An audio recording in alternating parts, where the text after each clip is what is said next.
Let's paint the Ballistus Dreadnought from the Leviathan box set.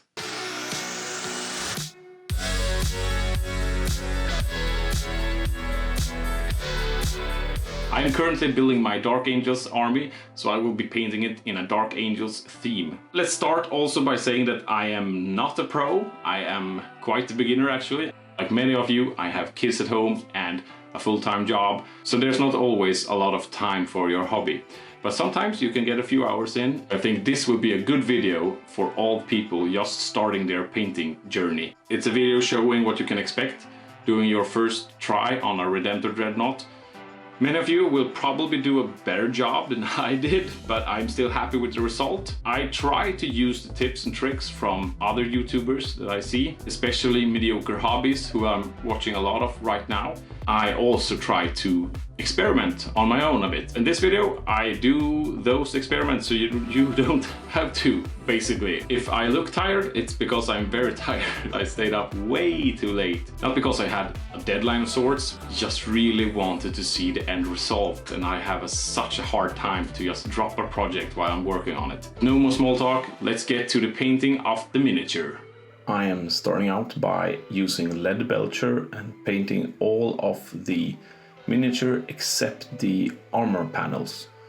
So this is my way of making it look like a robot or robotic parts. For this part I use an old dry brush. It's very old actually, but it does the job. I think it looks quite fine. So this process can be a bit tedious. It takes a while to get all those nook and crannies. I think it's still a fun step because you see the results pretty quickly. I didn't film all of the dry brushing here. I only showed the first part of the first leg.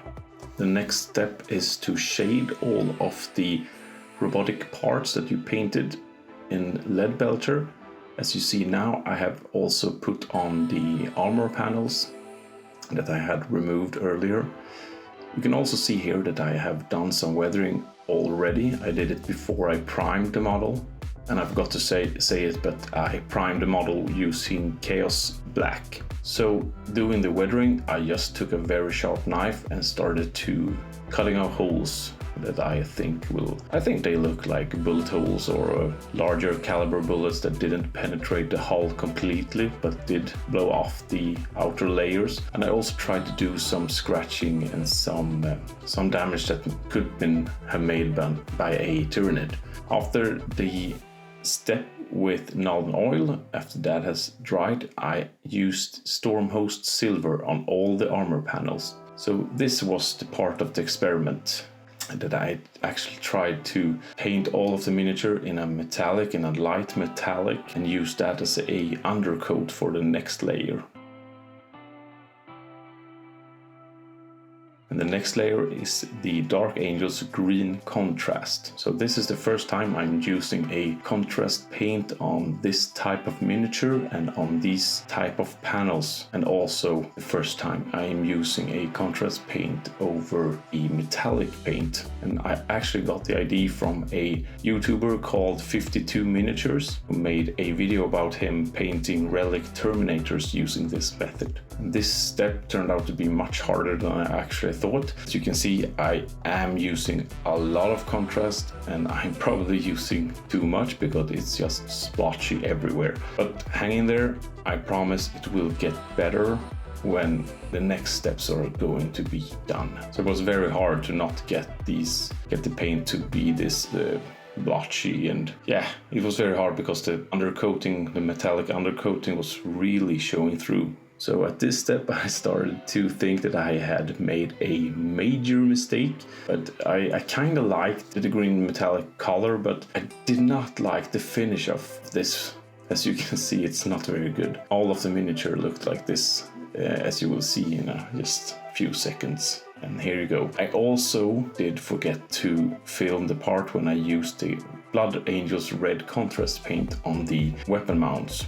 as I tried to do the classic Dark Angel scheme with red weapon hulls or weapon casings, and that part also became quite blotchy. This next step is the step I do on my Dark Angels army. I use Brackenhoff Nightshade to darken up the green color. This is my recipe or method to get that really dark green color. I only painted the armor panels because the lead belcher part has already been given the null oil shade, so you don't need to use it on those parts. You can if you want to, but they will only darken them up even further, and I didn't want to do that. So what I did like about this part is that I think that the weathering part was kind of looking really cool because the green contrast paint did not penetrate all of those holes. You can see them, the light metallic paint under the green coat. When Brackenhoff Nightshade had dried up, it was time to paint all the metallics. So for this part I removed the arms and the armor panels again. As this is the Dreadnought from the Leviathan box, they are push fit, so you can just remove them if you want to during the process. It makes it a lot easier. So there's not that many gold things on this miniature. It's a few Aquilas and a few skulls that I painted in this Retributor armor color. So this is a step that's, I don't know, but I really like this Retributor armor paint because it feels very easy to apply to small objects, but still it takes some time. Then it's time to use a trick that I learned from Mediocre Hobbies, and that is using the Reichland Flesh Shade on all the gold. So this way you get these burnished gold kind of feel to it and kind of color to it that looks really cool. So after I had painted all of the gold and used the Reichland Flesh Shade on all the gold, it was time to enter the layering steps, and I started by layering up the red. I used the Evil Sun's Scarlet color, but I think you could have used Mephiston Red.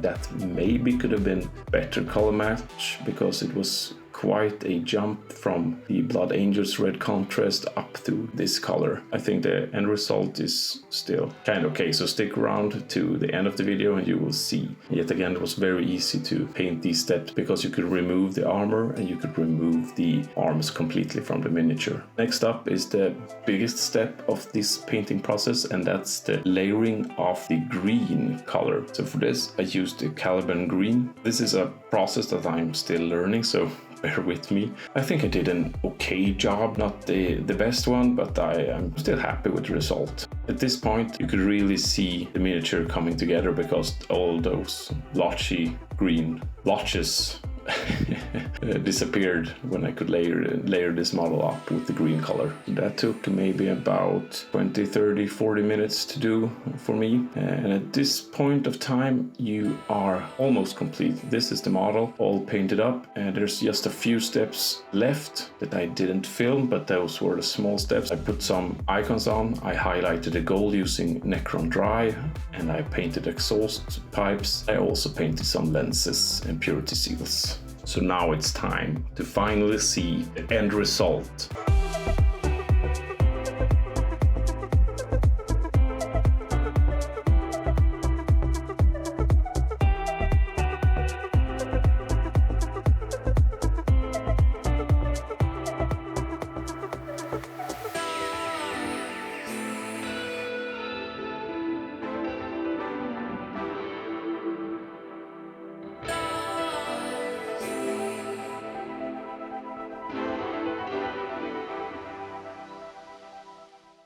Have a good time, and I'll see you again.